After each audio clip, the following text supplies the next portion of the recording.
Friends, at this time we are going to begin the funeral service for Annette Pinhasik. If you have a cell phone or a pager, I would ask for you to please take a moment to turn it off or place it in the silent mode. And we thank those of you who are joining us online through the live stream. Officiating today's services will be Rabbi Yosef Posner from the Skokie Chabad.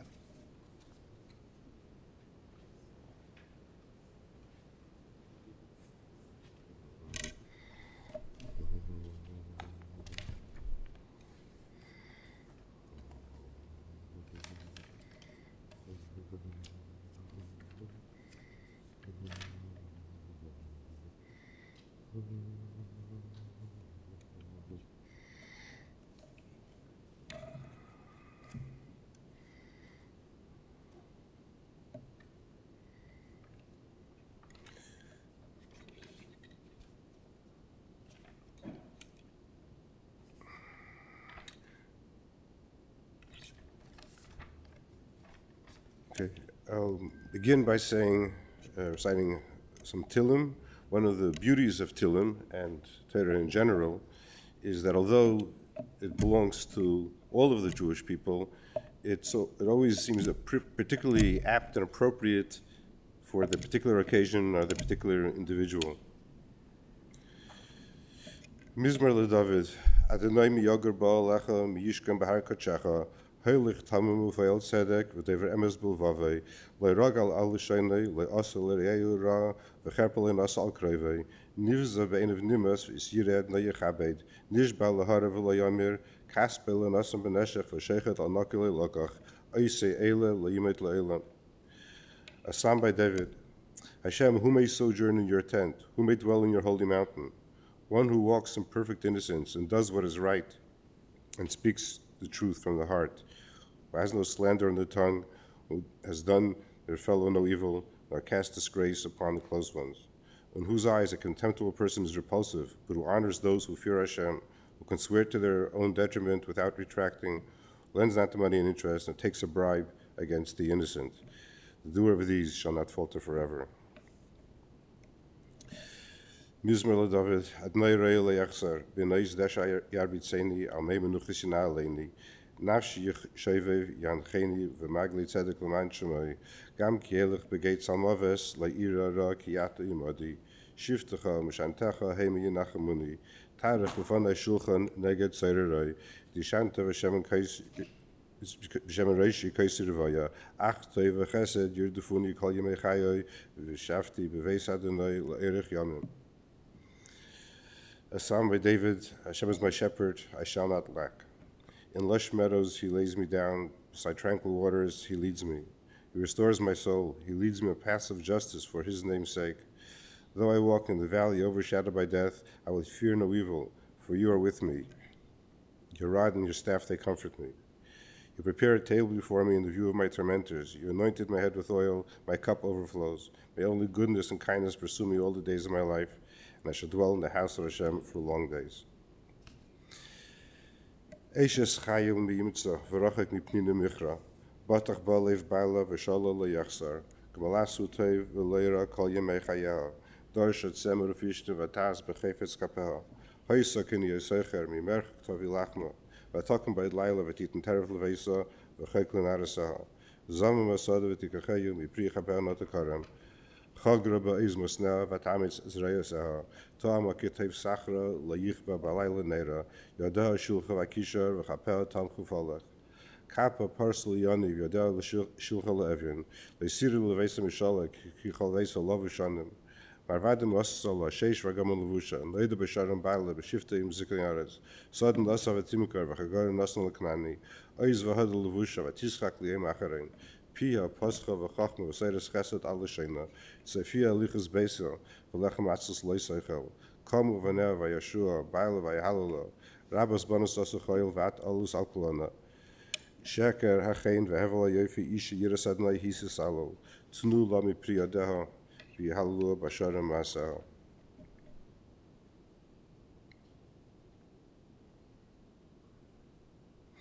An accomplished woman who can find, far beyond pearls is her value. She repays good but never harm all the days of her life. She seeks out wool and linen. Her hands work willingly. She's like a merchant ship. From afar she brings her sustenance. She arises while it's yet nighttime and gives food to her household and ration to her maidens. She envisions the field and buys it. From the fruit of her handiwork she plants the vineyard. With strength she girds her loins and invigorates her arms. She discerns that her enterprise is good, so her lamp is not snuffed out by night. Her hands she stretches out to the distaff, and her palms support the spindle. She spreads out her palm to the poor and extends her hand to the destitute. She fears not snow for her household, for her entire household is clothed in scarlet wool. Luxurious bedspread she made for herself. Linens and purple wool are her clothing. She makes a cloak to sell and delivers a belt to the peddler. Strength and majesty are her raiment. She joyfully awaits the last day. She opens her mouth with wisdom, and a lesson of kindness is on her tongue. She anticipates the ways of her household and partakes not of the bread of laziness. Many daughters have amassed achievement, but you surpass them all. False is grace and vain is beauty. A God-fearing woman, she should be praised. Give her the fruits of her hand, and let her be praised in the gates by her very own deeds.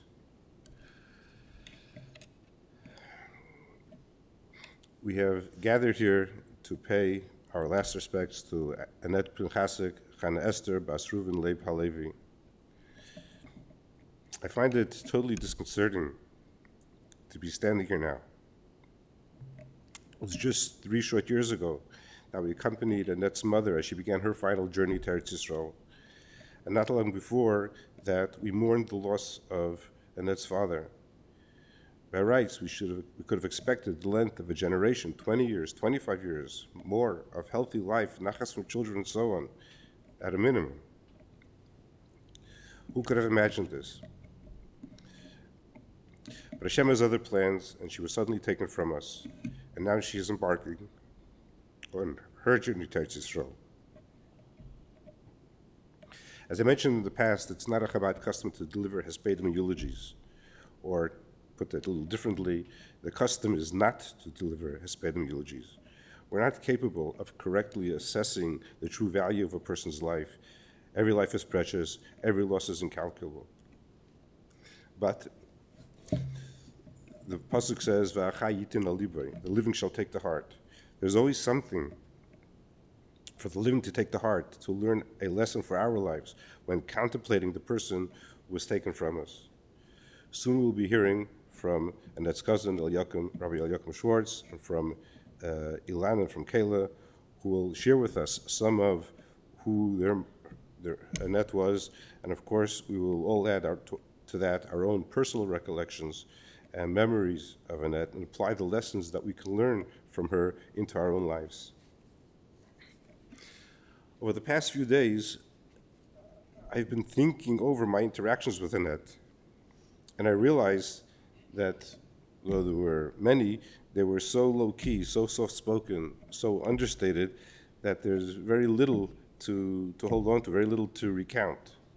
She was so very appreciative of every little thing that I might have done for her, whether it was arranging to sell the chametz, getting a little v'nesreg, seeing that someone stopped by the house to blow shofar. She was always so concerned that not to impose. I would be thinking to myself, like, hey lady, this is what I'm here for. It's not an imposition, that's, this is what rabbis do. It's actually nice to have somebody who actually can make use of the services from time to time. But of course, I couldn't say that. I accepted her thanks and her apologies for troubling me because that's how she saw it.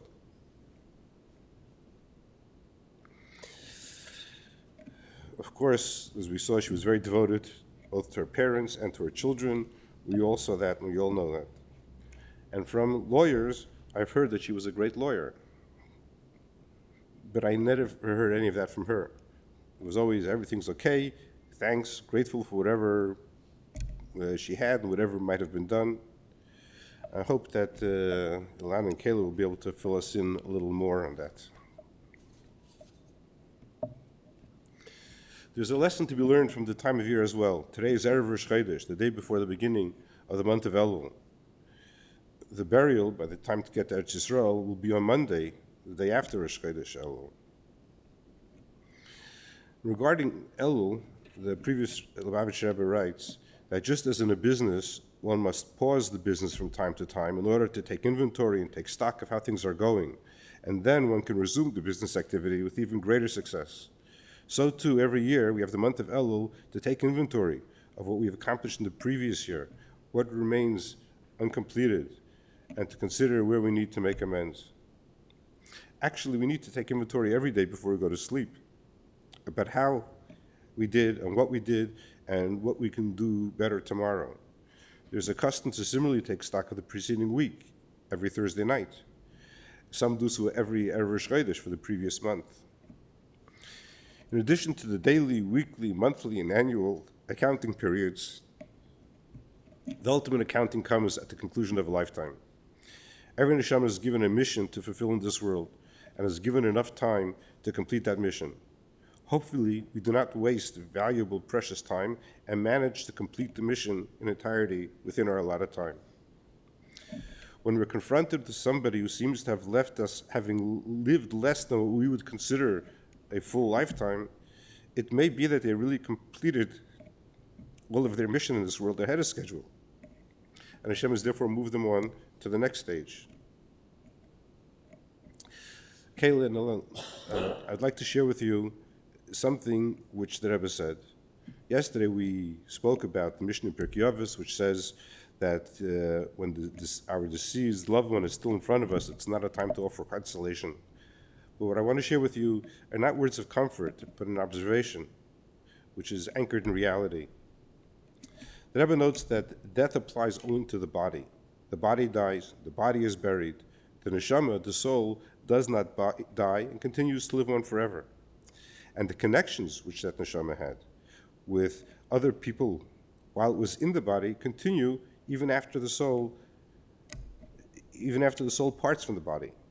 Because the connection wasn't based on this piece of flesh relating to that piece of flesh. It's that this soul is bonded with that soul, and that remains unaffected. So while we can no longer see your mother anymore with our physical eyes, she remains with you and connected to you. The Rebbe suggested that we can view this like a family of several people living together in a single apartment. They obviously see a lot of each other every day. But when one of them moves into apartment one flight up, they're still close to each other. All the bonds still exist. It's just a little harder to see each other, but they're all there. What is happening is that your mother is moving one flight up. But she's there, she is here, and she'll be there, so celebrating when things go well with you, and you have cause to celebrate, and feeling your pain when life presents a rough patch. And now that she'll be unencumbered by body and its needs, she'll be able to devote herself even more to looking out for you, interceding on your behalf on high. May she be a gute better, a successful advocate on your behalf before Hashem, so that you be showered with abundant blessings as you move forward in your lives. And may she be a gute better on behalf of the family and on behalf of all of us, as Chana Esther Bas Reuven Lepa Levi joins the many neshamas who have preceded her, and together they implore Hashem to send Mashiach now, that will all be reunited with our departed loved ones. Hashem will then wipe away all of our tears.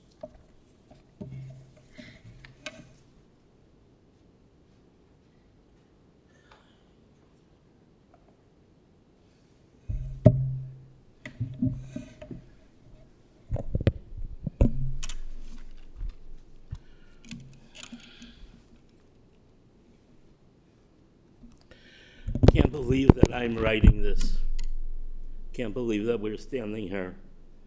Es ist nicht zu glauben, not to be believed, lo yu'aman. Defies the imagination and breaks our hearts. Our Esther, Chana Esther for davening, Esther. I remember when Kayla was born, I called Uncle Fred to wish him a good Yontiv, and he said, Esther hat schon heimgekommen mit das Kind. Esther came home already with the baby. Baba, our father, uncles, aunts, to all of them you were Esther, Chanala to your mom, and Annette to others. You have been the Malach, the angel. A friend of mine came to visit me in the hospital, and you were there visiting, and he said, she looks like a Malach, she looks like an angel. but it was a very beautiful angel. And let's be honest, at college, USD were the most beautiful, put together, classy woman of any of the girls and women. And the girls knew it and spoke about it, and have continued to be so in and up to the present time. I have pictures to prove it from a wedding about 8 weeks ago. Alita was there. And continued to be the beautiful, royal, regal Jewish lady in the spirit of our mothers and grandmothers.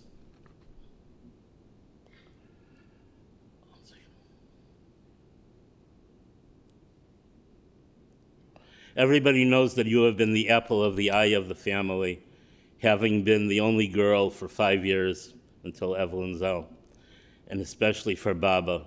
In your own words and the actions, spoke about Baba as the love of your life. From childhood until into adulthood, we were together all the time, us cousins, Shabbos, Yontif, Sunday nights, every time, weeknights.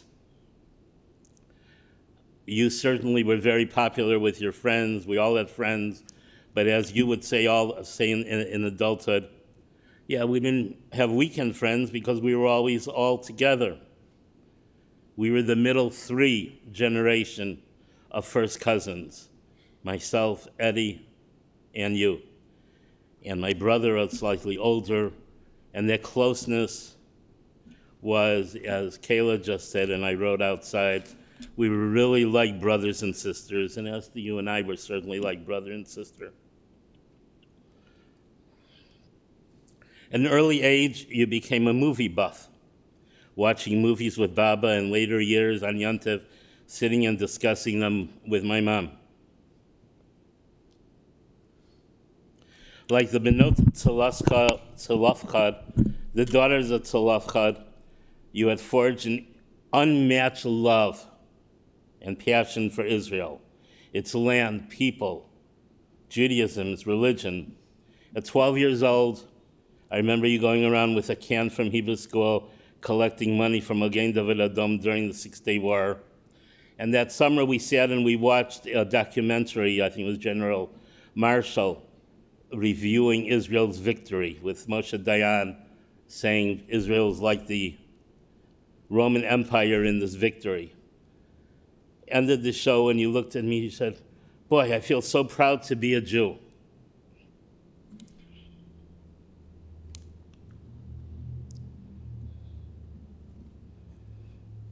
A speaker once commented that you asked to remind everybody of Karen, the Holocaust survivor from Denmark in Exodus. And as a matter of fact, as a kid, you sang the Exodus theme at some B'nai Shalom Shul activity in Albany Park. On Simchas Torah, your mom dressed you up as, so to speak, in a mode that she would comment that, now you look like a real kibbutz girl. And then Yutaka became a real kibbutz girl, woman. Our cousin Lutka's kibbutz became your second home. No, your first home, the home of your dreams.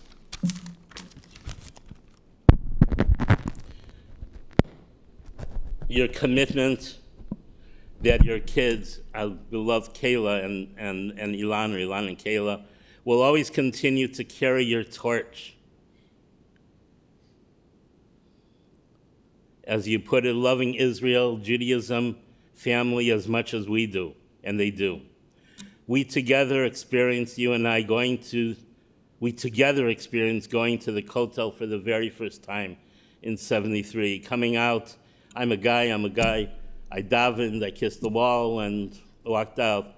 But you came out, of course, with tears in your eyes, being the emotional person that you are, being a proper Jewish woman, telling me about a woman that was there that seemed to have lost everything, and the Kotel was all she had. Again, as always, you taught me a valuable lesson. The Netzivat Shalom says that the bracha, blessing of this week's Parshat Re'eh, refers to one accomplishing in life, as the Rav said before, Rabbi Posner, that which one is to complete.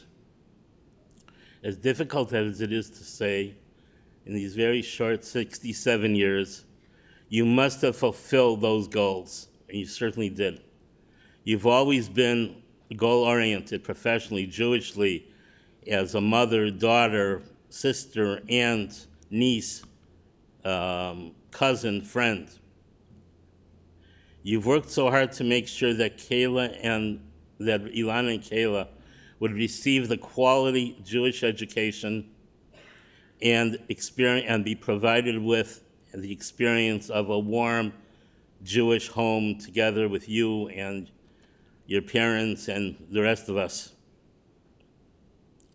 That simply they should be good Jews. And their achievements in the Jewish and general realm have bore that fruit, giving you your greatest nachas.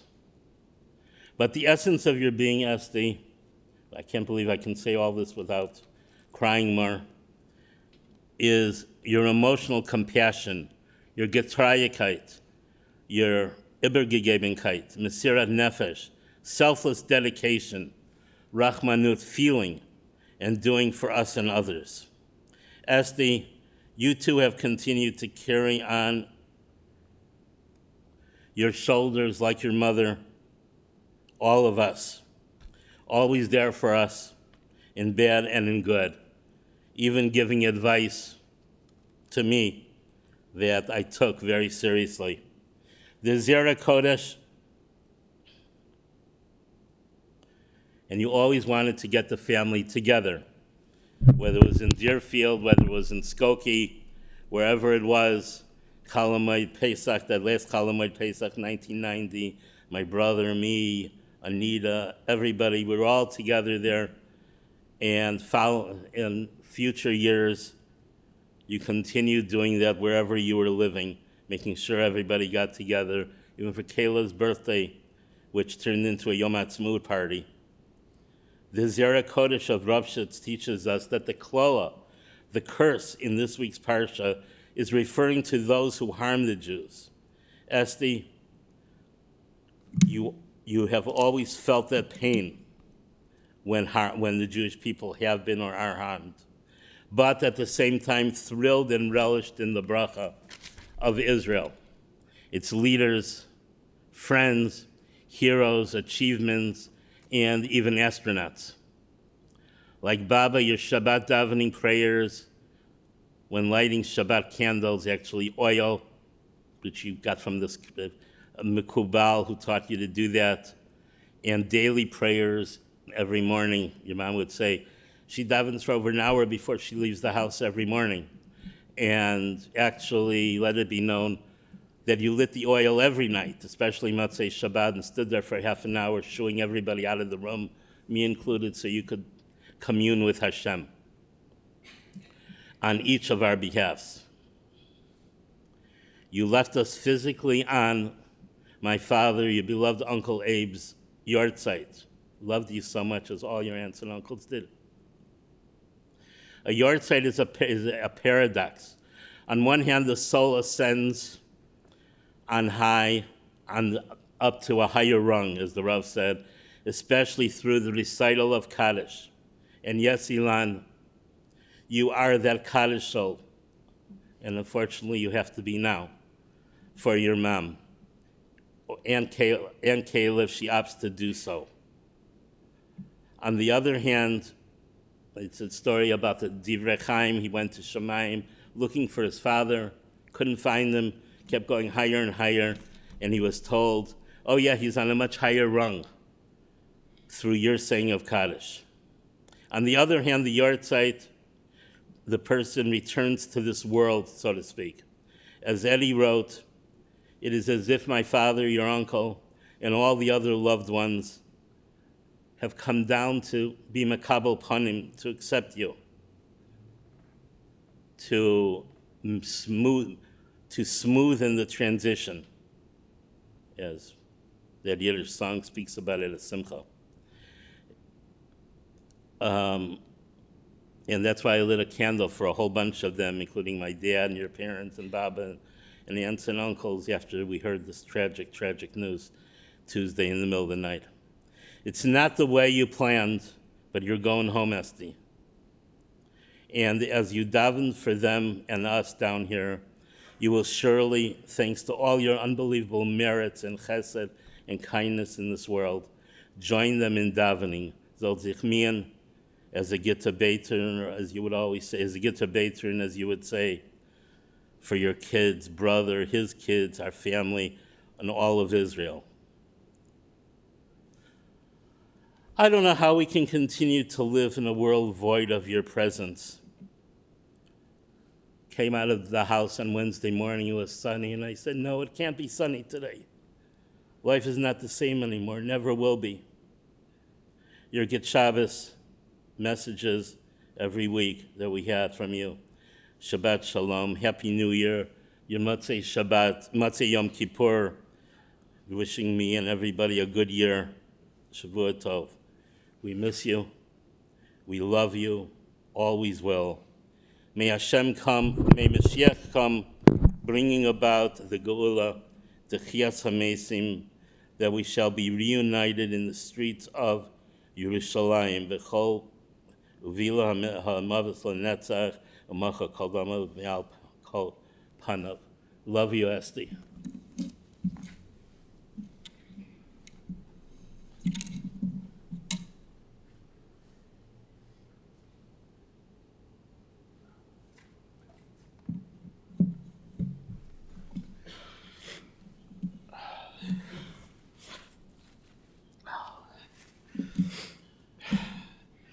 Thank you, everybody, for coming.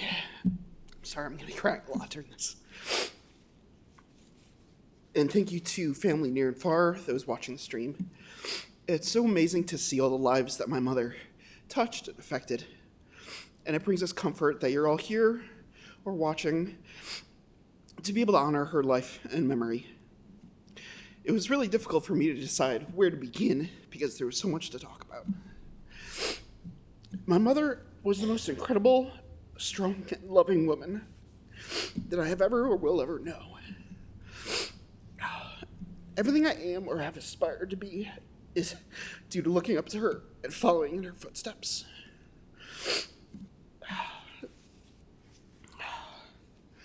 She was the greatest mother that anyone could ever ask for. Because of her, me and my sister's childhood was filled with love and kindness in a way that I don't think I could ever really put into words. But I'll do my best to tell you about just a fraction of the light that she shined on us. I've never been a particularly healthy person.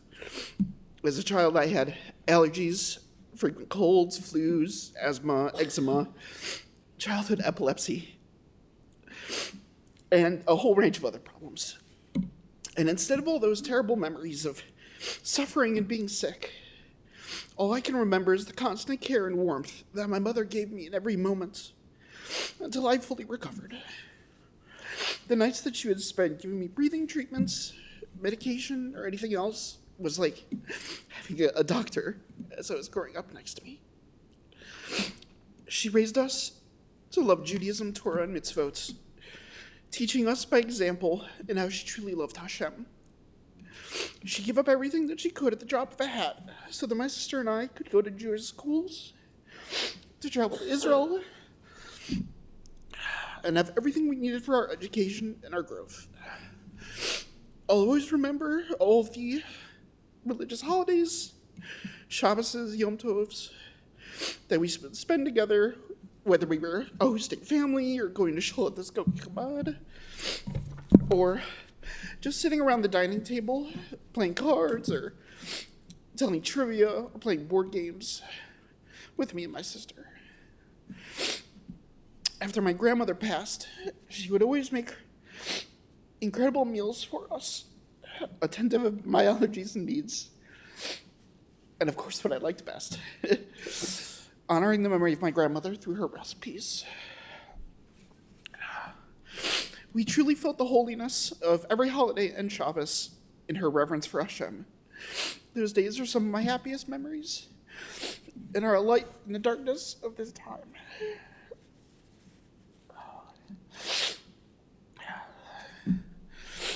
Even as we grew up and moved away, we were still so close to my mother. Excuse me. My sister talked to her every single day, sometimes multiple times. And I was able to see her frequently. Just the week before she got sick, she and I spent an entire Sunday together, having a lovely meal, talking about our favorite topic, movies.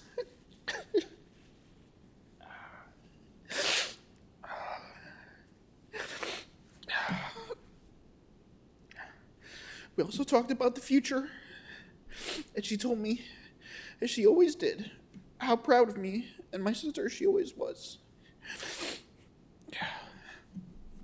Not just an incredible and wonderful mother, but she was also an amazing daughter. My life growing up was spent with my mother's parents, my grandfather Robert and my grandmother Phila, who lived with us since we were children. As a child, I remember long walks through botanic gardens with the five of us, spending time going to shul, admiring our grandfather's paintings, enjoying my grandmother's cooking, and all the laughs and love that we were able to always have at the dining table. Everything I could ever know about being a good child was learned by watching my mother and how she respected and loved her parents and her grandparents. When my grandparents began to get sick, my mother took care of them as diligently and lovingly as she did with me, spending every minute with them that she could to make sure they were safe and recovering. When my grandfather was hospitalized, my mother fought tooth and nail to make sure that he received the best care possible and that the doctors never gave up on him. When my grandmother needed dialysis, my mother would transport her and stay with her when she needed it multiple times a week. She'd get up with my grandmother at 4 a.m. to bring her there, stay with her for 3 to 4 hours, bring her back, make sure she was okay and healthy, and then go do a full day's work after that. Of course, while talking about our family, I have to talk about the two places that my mother was the happiest: South Haven, Michigan, and Eretz Yisrael. I'll start with South Haven. Each summer growing up, our mother would take us to our little slice of paradise in the Midwest, which is South Haven. Along the way, as we drove, our mother would tell us the amazing stories that she had growing up with her parents, her cousins, her friends, in a small cottage that they had. We would stay together at that cottage with her and my grandparents, walk along the beaches, eat ice cream at Sherman Dairies, visit all the attractions, and just relax and be happy. Sometimes, when we could, we would even go 3 or 4 times a year, and they were the best times that I could ever imagine. Our other home away from home was, of course, Eretz Yisrael.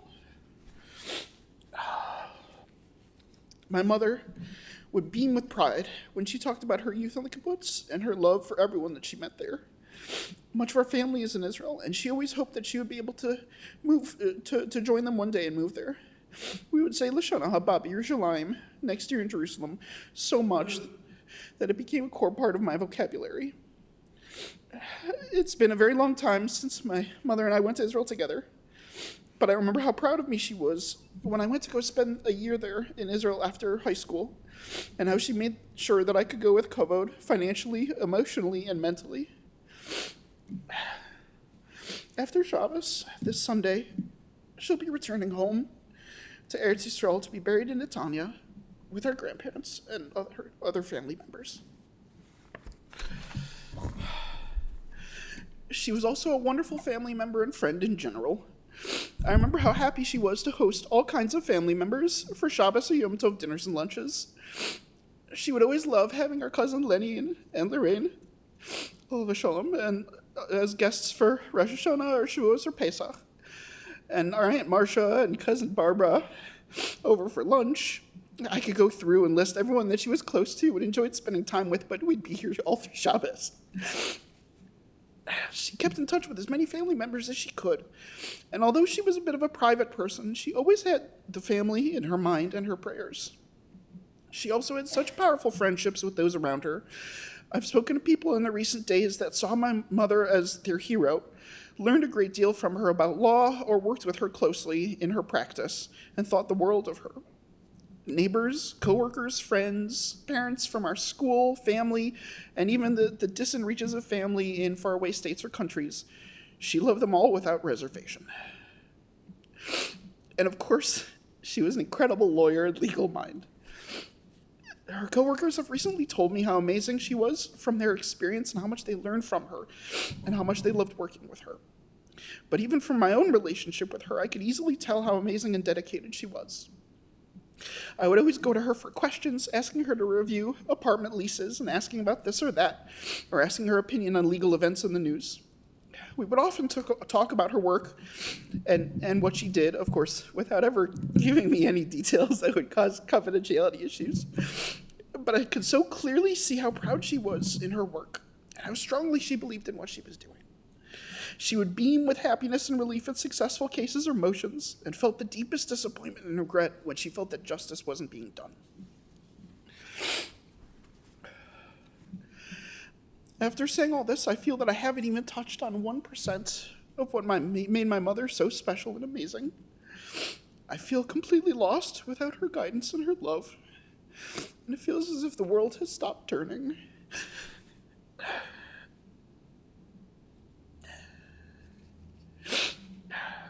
But I know that my mother would want all of us to continue, strengthened by the love that she gave and the examples that she set. All she ever wanted was for my sister and I to grow well, start families, and be happy. And I hope that I can make her proud.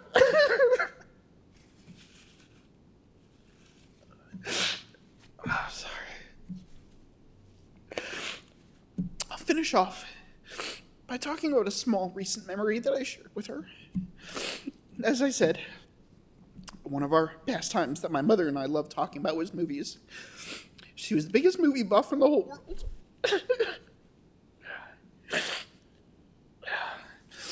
She knew every movie, director, actor, release dates, Oscar winners, the whole lot. She was a genius when it came to film. And she and I would love to talk about our most recent favorite genre, horror movies. My love of all different kinds of movies come from her. And we would frequently talk about different ones we had seen.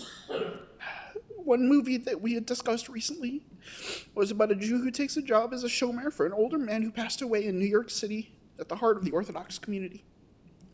I won't get into the details of it, but I saw it and I recommended it to her, thinking that she would enjoy it. And I could just see the excitement to watch it shining in her eyes. After she watched it, we spent many hours talking about it and how much we loved it. Given that it was a movie in a genre that we loved, but also had a strong focus on Judaism. She was never dismissive of my love for movies or other interests, and was always attentive. Even after I told her about this movie, she went the next day to the library to rent it so she could watch it right away, and we could talk about it. I remember how wonderful it was and how special it made me feel that she not only shared my interests, but that we could share our love for each other as we found things that we both enjoyed. I will always remember her as the vibrant, loving, strong, incredible woman who could do everything and loved with all her heart. Mommy, I hope you are able to see us from Shemaim and know that we love you more than anything.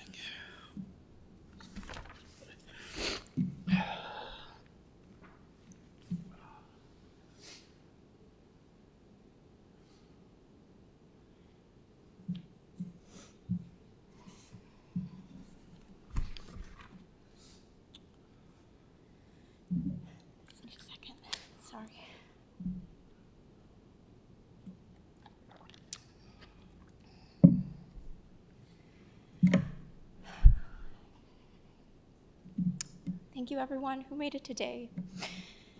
For my dear mother, Hannah Esther. We are live streaming the event, so thank you to those around the world that want to watch as well. I hope I don't go too long, but I do have a lot to say. How can I capture my mom's life in one speech? It's impossible, but I'll try. The first thing I think about my mother was that she was the most devoted daughter to her two parents. My grandparents lived in our house together my whole life, which was such a blessing. When both my grandparents got sick, my mother fought for them. She was a true fighter. There is no other word for her valiancy. She was their guardian angel. Every step of the way, she would put her own body through stress and exhaustion so that my parents could get treatment and live longer lives. I know when both of them passed away, she had even more regret that she didn't do enough. In her eyes, she could have done more, when in reality, she gave them the world. There is a story that since I was a little girl stuck with me in the forefront of my mind. There is a famous Talmudic story of a father who sends his son to collect eggs from a bird's nest in a tree. The boy listens immediately and climbs the tree, sending away the mother bird before collecting her eggs. The child thus fulfills the mitzvot of honoring one's parents and shooing away the mother bird. On his way down the tree, the boy falls to his death. How could one perform God's mitzvot so thoroughly and not merit a long life like it is promised? I remember this story and think of my beautiful mother, who only 4 months ago was completely full of life, with so many years she should have been given. How could my mother, who so heroically fulfilled the mitzvah of kivud avaim, honoring your father and mother, be taken so young with so many years left to live? My mother lived a long life because she had unconditional love surrounding her at all times. It may not have equated into years at length, but the love she gave and received from her parents, family, children, and friends was more than most people experience in 100 lifetimes. I'd like to share about my personal relationship with my mother, who I so lovingly called Mommy, Mama, or my bestie when I was trying to cheer her up or make her laugh. We had such a special relationship with each other. We saw each other for who we truly were. My mom and I had periods in our life where our relationship would get stronger and stronger. An example was when COVID started in March 2020, and I went home to Chicago and we spent 4 months together. While the world around us was scary and falling apart, our love grew so strong. We would speak every day about anything and have wonderful Shabbat dinners together. And we saved each other during that scary time. My 6-year anniversary of living in DC was coming up this month, and I had a strange nervousness surrounding the day approaching.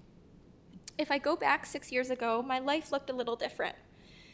Not many people know, but in 2014, I became ill and could no longer go to college. So I moved home to attend community college. From 2014 to 2016, my mom took me to hundreds of doctors, ER visits, tests, and only my mother believed me. Those 2 years solidified our love for each other. I became in true awe of my mother, who never gave up on me and truly believed in me. On a blistering hot day in August in 2016, my mom and I packed her beloved red Jeep completely full of stuff. Before we left for the 10-plus hour drive, she looked me in the eyes and said, "If you don't feel good when we get there, we will turn right back around." That's how amazing my mom was. She would literally do anything for me. That day was Wednesday, August 24th, 2016. Almost exactly 6 years later, on Tuesday or Wednesday in 2022, my mother left this world. I truly believe that it was her way of saying that she would be with me on the journey of life, as she was there for me that fateful day. It may not be on this earth, but she is saying to me that whatever journey comes next, she will be with me every step of the way. As my mom got sicker, starting around Pesach time this year, she would often call me and say, "I don't know what I'd do without you, Kayla." Now, Mommy, I say the same thing to you. I don't know what I'll do without you. One of the best memories I have with my mom is on my birthday every year. She spoiled me rotten, and she made my birthday so special every year. She treated me like a princess. The last birthday we had together was the best birthday of my life. At 28, I can't believe I won't have another birthday with her again. My mother always said that the sun had to shine bright at least once on Wednesday, Yom Revi'i, because that was the day that the sun was created. My mom passed away, and on the next day, Wednesday, the sun was beaming down. Her light, with which what shined so bright on earth, is now shining even brighter in Shemayim. A mistake I made in our relationship was I told my mom everything. So now, everything feels like her. When I go to the laundry room, I asked her how much detergent to use. When I was walking at night in DC, I would tell her I was safe. When I was out with friends, I told her my heartache and my triumphs, my fears and my joys. If someone saw her phone, they would think it was my phone, because her entire photo album is filled with my photos. She saved all of the ones I sent her, even when she ran out of phone memory. Now, everything I do feels like her. How can I go grocery shopping and not ask my mom what to buy? How can I travel on a plane without her wishing me a safe flight? How can I do anything now without pulling out my phone and wanting to FaceTime her to see her beautiful face? Nights are the worst, because we would talk for hours over FaceTime about everything: news, politics, our lives. We agreed on so much and spent hours having intellectual political discussions. My nights will be empty without her calls. It will be impossible, but it has helped to ensure that everything I do, small or big, will be L'Kavod Mommy, in honor of my mommy. My mom was my biggest fan. Whether it be in politics or fitness, she was always so proud of me and would tell and brag to everyone about me. When we would go to get my hair cut at her favorite hair salon, she would tell him, my daughter's a bodybuilder. In fact, I was not a bodybuilder. But that's how she saw me, in the best light possible. And I was so fortunate to have her support. I want to touch on the idea of a soulmate. It is said that before children are born, angels proclaim, this person will marry this person, and it is destined to be. My mom didn't have the best luck with romantic love, but that's okay. She was never bitter about it. But I have a feeling that when my brother and I were born,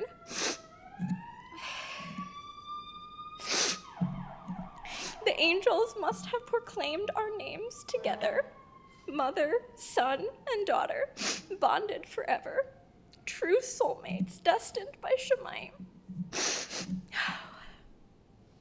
My mother's name was Chana Esther. In the Torah, Chana cried to have children and was the first person to really create prayer.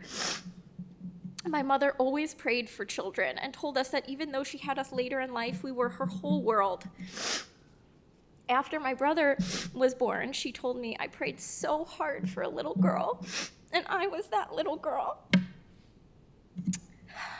Like Chana, my mom davened with such kavanah I have never seen. She wouldn't let us leave anywhere without her davening or saying prayers after food. Shabbat candles, Shabbat morning services, and Shema before bed were her favorite. I always remember as she was saying Kriyat Shema before bed, she would not talk to us. Even if we were watching a movie, she would stop and say, I have to say Shema. And then no matter how much we tried to get her attention, she would say, no, I can't talk, I'm saying Shema. She learned that from her mother, my grandmother. She made every Jewish holiday more special than the last. Esther, her second name, and the beautiful name my mother went by, Esti, was so true to her as well. My mother was a queen who fought for the land of Israel and B'nai Israel. Whenever there was attack in Israel, or a Jew anywhere in the world was in pain, my mother felt that pain. When she would see hatred online about Jews or Israel, she would call me and vent about how could anyone say those things. When there was a war in Israel, it was like she was there, physically in that war, with the rest of Klal Yisrael. When there were good things that happened in Israel, she also was joyous with them. She would cry and weep for her fellow Jews who were in pain. She was a true Queen Esther of our time. A nice thought that my father shared with me yesterday was that Shemayim needed a good lawyer. So he took the best one. And I know she will be defending Israel and Jews right now in Shemayim. There's really no words to describe my mother's connection to Israel. She instilled in me the love for Israel at a very early age. When I spoke about my grandmother at her funeral, I said my grandmother was going home to be buried in the place she loved. I can't say I feel the same way for my mother. My mother didn't visit Israel for many years. My mother should have walked into Israel on her own 2 feet. This is not the way it should have been. She loved the land of Israel, the state of Israel, and the people of Israel with her complete body and soul. It was ingrained in her DNA. Hashem, master of the universe, is the only one who knows why she couldn't be blessed with going back to Israel again in her lifetime. But now she is going home. I'll end with this image. We have a painting in our house that my grandfather made. It is a perfect retelling of a photo of my mother and her grandmother, Baba, or Kreindl, who I am named after. My mom's arms are wrapped around her Baba, tight on the beach in South Haven, with the biggest smile on their faces. When Baba died, my mom told me she barely recovered. She couldn't move on. Her world was completely shattered. Their bond and love was an unbreakable chain, something most people never get to understand in their lifetime. When I see that painting, I know my mom is in Shemayim right now, embracing her grandmother the same way as a little girl with her Baba in South Haven, like it was always supposed to be. I will think of my mom that way forever and cherish that memory always. I love you, Mommy.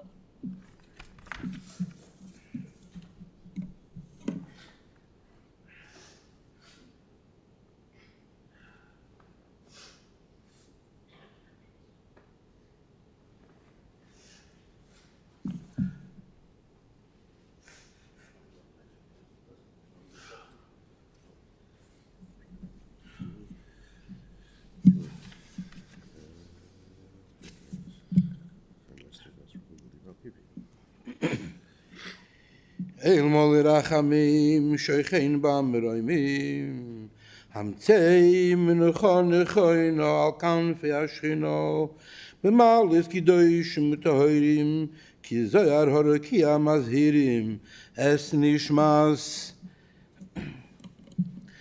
khanester basruven leib halevi shokhol ilam bavur shnoid im tzlako biad has karas nishmaso began leiden teimen khasal kein balara khamim yastira be seiser kinof avloylamim ve yitroir bitroir khayim es nishmasa adenoyu nachaloso vesonu achal mishkav be shalom ve noymar amen.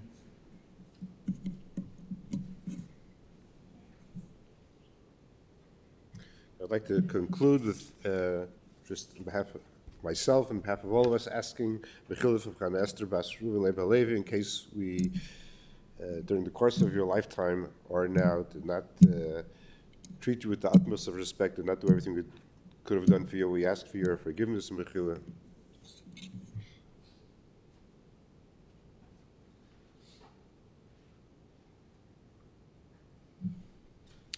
Friends, this concludes the services here at the chapel.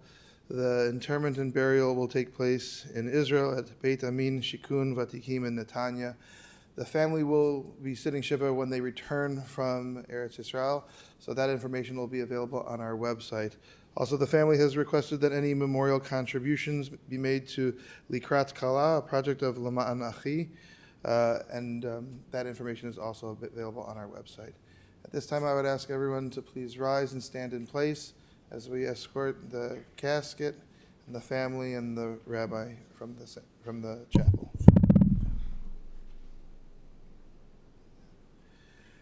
And just as another reminder, the family will not be receiving people following the service or today before they prepare for Shabbat and to depart for Israel. Thank you.